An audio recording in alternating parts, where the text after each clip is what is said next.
Hi, my name is Andy. I'm one of the class specialists here at Teachstone, and I'm here to give you some tips and scoring reminders to help you as you prepare for your reliability test. The first is watch the entire video. You never know what's going to happen at the end of the video. You'll never know if the cameraman is going to pan to another teacher, or you might miss an event at the end of the video which might change how you score that video. Take very specific and objective notes while you're watching that video. Make sure that you don't start scoring the video until the video is over. Because again, if you start scoring or looking in your manual while the video is still playing, you could potentially miss something very important that's happening in that video.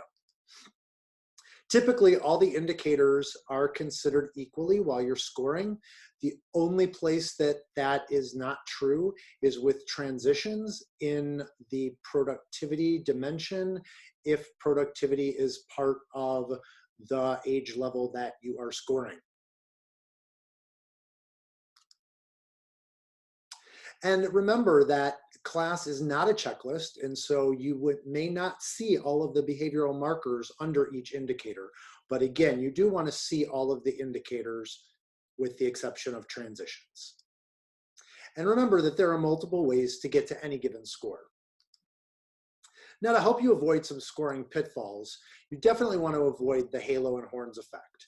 The halo and horns effect is when a halo happens because at the beginning of the video, you see something that you really like, something about the teacher really appeals to you, and then you tend to overcode the video because you have a very positive feeling about something that happened early on. The horns effect is just the opposite. Something happens early on or even at the end of the video that leaves a bad taste in your mouth, something that you don't like about the teacher or about the classroom, and it causes you to undercode. One of the things that I tell my trainees is no matter what age level you're using, that you should score from the bottom of your score sheet up. That will help you avoid that halo and horns bias.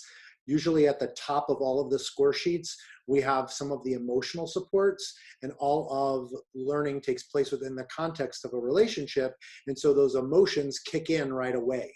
If you score from the bottom of your score sheet going up, regardless of what age group you're using, you can avoid having that emotional reaction first. Watch for a tendency to develop an initial impression and then look for something to confirm it. Like, I really like that teacher. I'm going to find things that are going to help me confirm that the interactions in that classroom are good. Or the same goes the other way. Something really bothers me, and now I'm going to look for evidence to confirm what I didn't like. Be careful not to weigh things that happen toward the end of the video more heavily in your score. Sometimes that happens because it's the last thing that you see.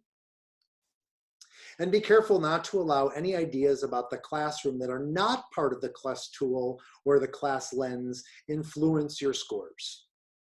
I hope that you'll find these helpful tips as you prepare for your reliability test. And remember, if you're having trouble, you can always reach out to reliability support by emailing reliabilitysupport@teachstone.com. Good luck.